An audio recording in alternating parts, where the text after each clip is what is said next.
Bonjour à tous et bienvenue sur ma chaîne.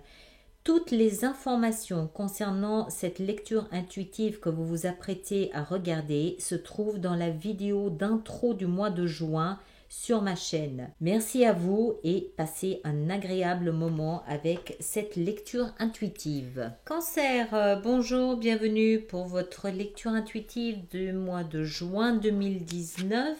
Nous avions lors des projections l'énergie du pendu pour ce mois de juin. Alors, le pendu, qu'est-ce que c'est? On le voit ici, cet homme qui est suspendu par les pieds, il a un halo de lumière autour de la tête. Ça veut dire quoi?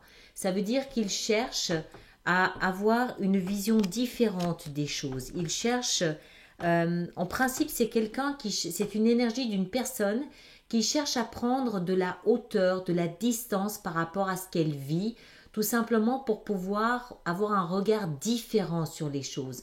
Il y a les faits, mais il y a probablement une autre interprétation, une autre compréhension des faits, et pour ça, il faut pouvoir aller se placer de l'autre côté pour avoir une perspective différente. Et c'est ce que cette énergie nous suggère.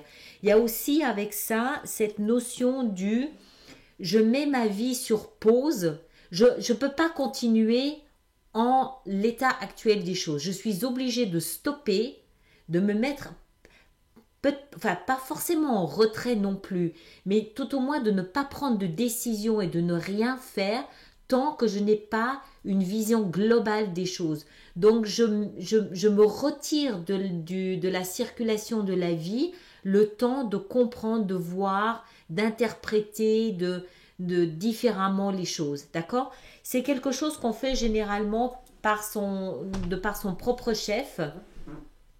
C'est pas une situation qui nous est imposée par quelqu'un d'autre. C'est vraiment quelque chose qu'on veut faire, qu'on a besoin de faire.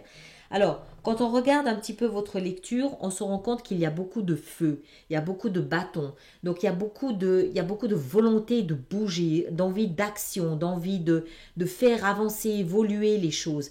Donc, c'est un peu ce pull-push, cette énergie du j'ai envie d'y aller, mais je peux pas y aller, mais j'ai envie d'y aller, mais il faut que je suis pas sûre de ce que je veux faire. C'est un petit peu ambivalent comme ça. Il y a une décision à prendre. D'accord? Vous entrez dans le mois de juin avec la 2 de bâton et la 7 de bâton. Il y a une décision à prendre. Mais vous voulez que cette fois-ci, cette décision, ce soit la vôtre. La 7 de bâton, c'est une énergie de celui qui va se défendre bec et ongle pour ce en quoi il croit, pour ses principes à lui, pour ce qui a de la valeur à ses yeux à lui. Il y a toujours derrière lui une porte de sortie. C'est quelqu'un qui va tenir tête aux 7 autres bâtons, d'accord? Simplement par la force de ses principes et de ce en quoi il croit. C'est quelqu'un qui se défend pour ce qui a à ses yeux de la valeur. Néanmoins, il y a une décision à prendre. Vous êtes à la croisée des chemins avec la 2 de bâton. Mais vous savez que la décision que vous allez prendre, elle doit correspondre à ce qui se passe véritablement dans vos tripes. Ça doit être votre décision et pas celle des autres. Et c'est vraisemblablement pour ça que vous avez besoin de prendre du recul, de la hauteur, de la distance pour savoir ce que vous voulez. Et pas toujours être aussi conciliant.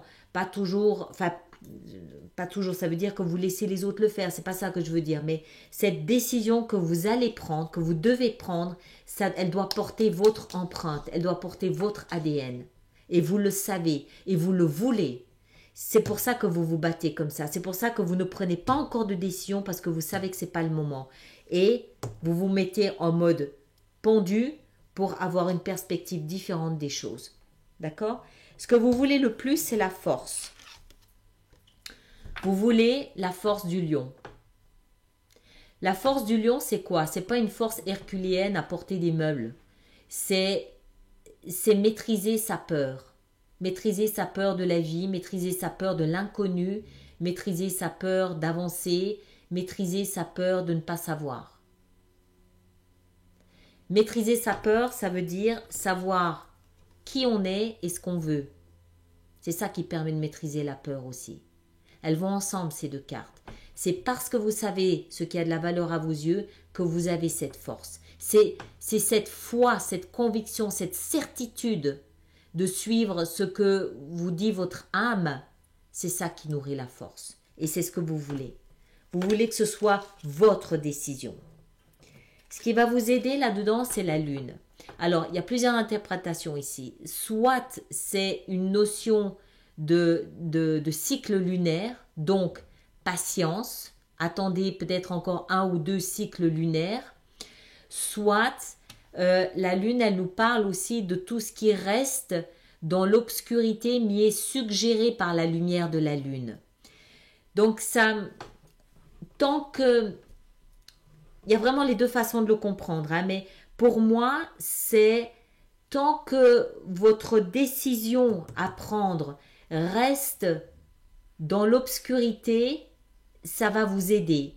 Ne pas sauter sur une décision maintenant tout de suite va vous aider. D'accord?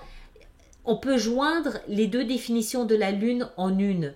Prenez le temps du cycle lunaire et pendant ce temps, le temps que le cycle se crée, ce temps vous sert parce que c'est du temps que vous avez à disposition pour pouvoir avoir une vision globale des choses. On a besoin de temps pour voir les choses sous un autre angle.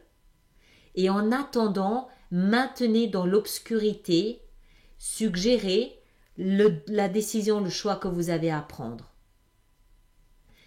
N'ayez pas peur de cette semi-obscurité de la lune. C'est dans la position du cadeau, c'est dans la position de l'avantage. On n'aime pas, vous savez, bon, bien que ça puisse être extrêmement romantique, on est bien d'accord, mais en même temps, il y a une notion de les choses sont à moitié dites ou les choses sont à moitié cachées quand il y a une lumière, quand il y a la lumière de la lune. Les choses ne sont pas aussi claires et tranchées que quand le soleil est là. D'accord? On a une vague idée, on voit le contour des choses, mais on ne voit pas l'aspect final des choses. Et en l'occurrence, que ce soit à moitié couvert va vous être utile. Donc n'ayez pas peur de ça. Laissez la lune, le mystère autour de cette décision vous aider à prendre le temps, à prendre le recul pour faire votre choix. D'accord? Le défi, le challenge, c'est la 10 de bâton. Cet homme, il porte une charge, un fardeau sur son dos qu'il n'est peut-être pas obligé de porter d'ailleurs. Il n'en peut plus, il est épuisé, même son âne ou son cheval, je ne sais pas si c'est un âne ou un cheval, non c'est un cheval, même son cheval n'en peut plus. Posez ce fardeau. Si, pour moi, ce que je comprends là-dedans, c'est que si les choses sont aussi lentes, si ce choix, cette décision que vous avez à prendre doit désormais correspondre à qui vous êtes, à ce qui a de la valeur à vos yeux, c'est parce que vous devez poser un fardeau du passé. Peut-être une vieille structure de pensée.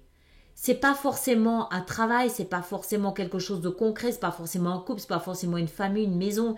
C'est peut-être juste une structure de vie, une structure de pensée, une façon d'être.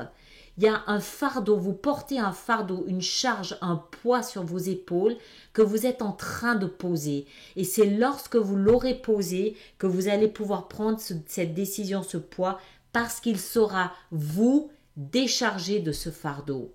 Parce que ce sera vous avec une nouvelle structure de pensée, pas l'ancienne, peut-être imposée par votre famille, imposée par votre communauté, imposée par vos parents, imposée peut-être par un patron, d'accord ? Posez ce fardeau et n'oubliez pas que vous portez en vous la véritable raison de ce que vous êtes en train de faire.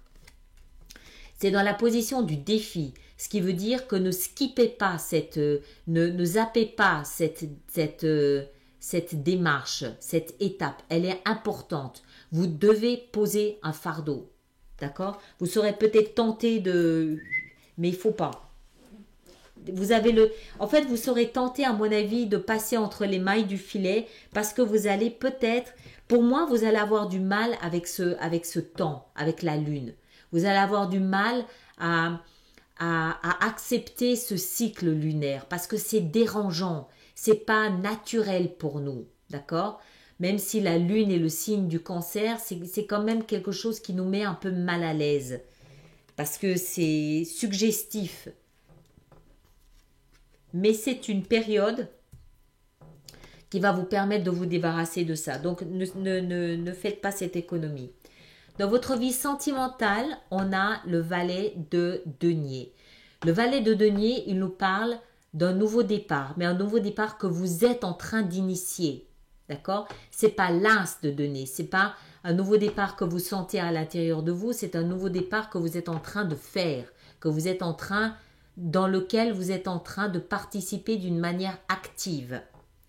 Ça n'est qu'un valet, d'accord? Il n'a pas l'expertise et l'expérience du roi ou de la reine. Tout roi a besoin de passer par le stade du valet avant de prendre de l'ampleur, avant de prendre de la bouteille. C'est un valet, il est maladroit, il est gauche, il fait peut-être encore des erreurs, il a pas cette maturité du roi ou de la reine, d'accord? Mais vous initiez quelque chose, vous faites quelque chose dans votre vie sentimentale.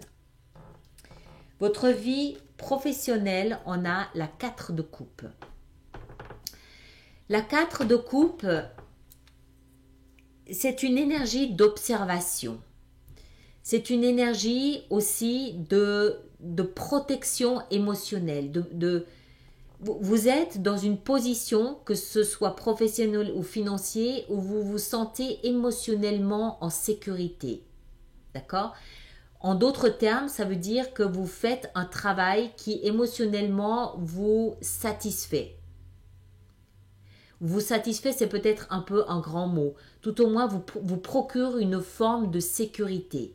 D'accord? Mais la 4 de coupe, c'est aussi un petit peu l'observation. Et à partir du moment où il y a une observation, on peut en comprendre qu'il y a peut-être une forme de lassitude. Il y a une forme de, pas de déception, mais de... Regardez l'image, l'illustration. Cette jeune fille, elle a 4 coupes devant elle. Il y en a 3 là devant. Elle ne les voit même plus. Elle a les yeux rivés sur la 4e qui est là devant elle. Donc, vous êtes peut-être à une position qui vous sécurise sur le plan émotionnel, c'est-à-dire qui vous renvoie une forme de reconnaissance, qui vous valorise, qui vous fait vous sentir être utile et bien dans le rôle que vous jouez, mais néanmoins, vous avez les yeux fixés sur quelque chose de plus gros, quelque chose de plus grand, quelque chose de plus beau. D'accord? C'est pas la frustration, c'est pas la lassitude, c'est l'observation de quelque chose de mieux, quelque chose de plus ambitieux. D'accord? On va voir ça tout à l'heure, comment on va pouvoir apporter une autre explication. Votre vie spirituelle, le développement intérieur, votre conscience, votre petite voix de la sagesse, on a la 4 de denier. Pareil, sécurité. Les 4 nous parlent des 4 pieds d'une chaise sur laquelle on va s'asseoir. C'est la sécurité, c'est la protection. Ça, c'est une sécurité concrète, tangible. C'est dans cette position-là, elle nous parle de quelqu'un, vous en l'occurrence, d'une énergie que vous prenez, que vous endossez, de quelqu'un qui va prendre soin de sa vie spirituelle. Ça veut dire quoi? Ça veut dire que c'est quelqu'un qui va vivre d'une manière saine. C'est quelqu'un qui va prendre le temps du repos quand c'est nécessaire. C'est quelqu'un qui va se vider la tête quand il sent que c'est nécessaire. C'est quelqu'un qui va aller au-devant des autres, animer sa vie sociale lorsqu'il sent que c'est nécessaire. C'est quelqu'un qui va méditer, c'est quelqu'un qui va faire du yoga, qui va faire du sport. C'est quelqu'un qui va avoir une vie saine. D'accord? C'est quelqu'un aussi qui va écouter son intuition. C'est la stabilité, la sécurité, la protection dans votre vie intérieure. C'est je fais des rêves, j'écoute mes rêves. C'est quelqu'un qui a un profond respect pour sa vie intérieure et qui, de par ce fait, l'écoute, s'écoute. Votre intuition vous dit ceci, vous allez l'écouter, vous n'allez pas faire taire votre intuition. Vous allez laisser à votre vie spirituelle. Je rappelle que vie spirituelle ne signifie pas automatiquement vie religieuse, même si ça ne l'exclut pas pour autant non plus. On peut avoir une vie spirituelle tout en étant très proche de la nature. Mais c'est quelqu'un qui va laisser de l'espace et de la dimension à sa vie spirituelle pour être équilibré dans sa vie. Il suffit pas juste de bien manger, de dormir et de travailler, il faut aussi avoir une vie spirituelle pour être équilibré, d'accord? Donc, vous vous sentez protégé et en harmonie avec votre vie spirituelle. L'issue de ce mois, on a la 3 d'épée et on a la grande prêtresse. Alors, c'est intéressant. Parce que la 3 d'épée, je ne sais pas si ce n'est pas déjà le mois dernier qu'on avait cette 3 d'épée. La 3 d'épée, c'est une énergie qui nous parle d'une souffrance, d'une blessure. Une profonde blessure, une blessure fondamentale. C'est une blessure que moi j'associe volontiers à l'humiliation ou à la honte, la vulnérabilité, une blessure intérieure profonde, fondamentale. Le genre de blessure qu'on traîne depuis son enfance. Une blessure invisible que vous seul connaissez ou dont vous ne parlez pas forcément aux autres. Alors, ça ne veut pas dire que vous allez finir votre mois avec cette blessure. Ce parcours ici, pour moi, il indique que vous êtes encore en train de travailler cette blessure. Vous êtes encore en train de soigner cette blessure. Ces 3 épées, vous êtes en train de les sortir de votre cœur l'une après l'autre.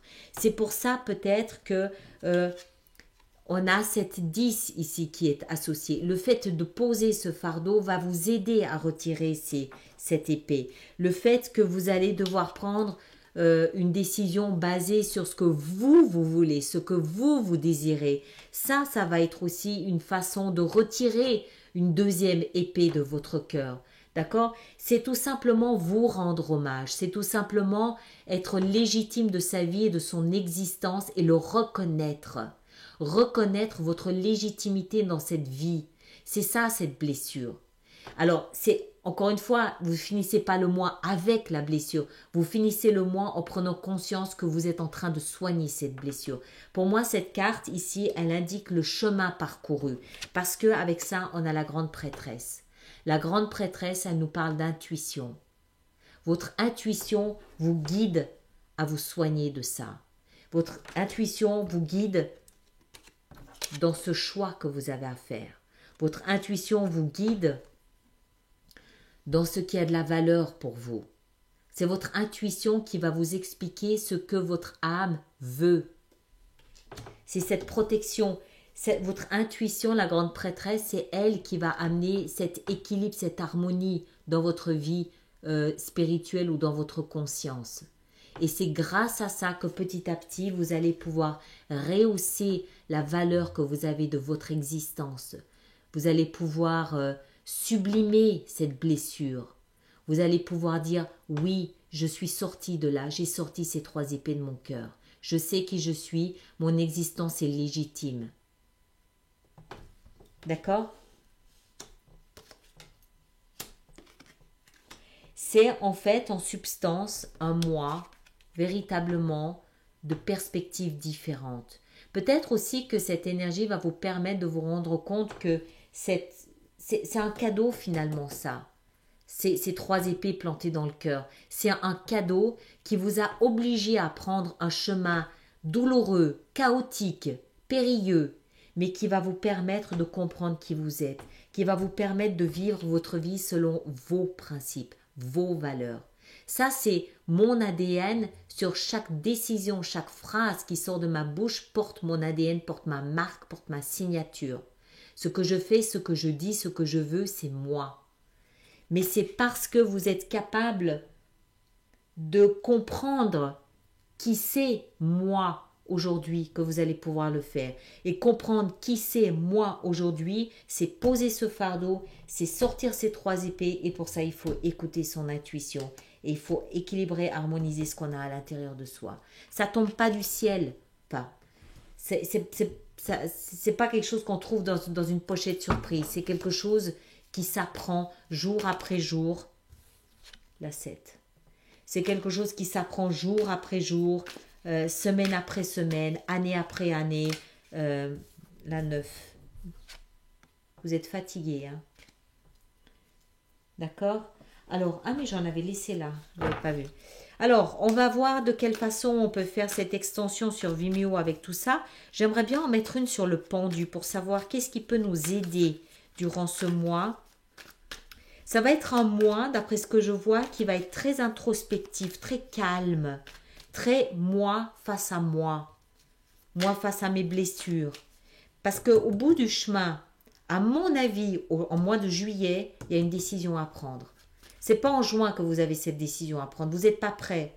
Fin juin, début juillet, il y a cette décision à prendre. Allez, le pendu. Qu'est-ce qu'on a avec le pendu?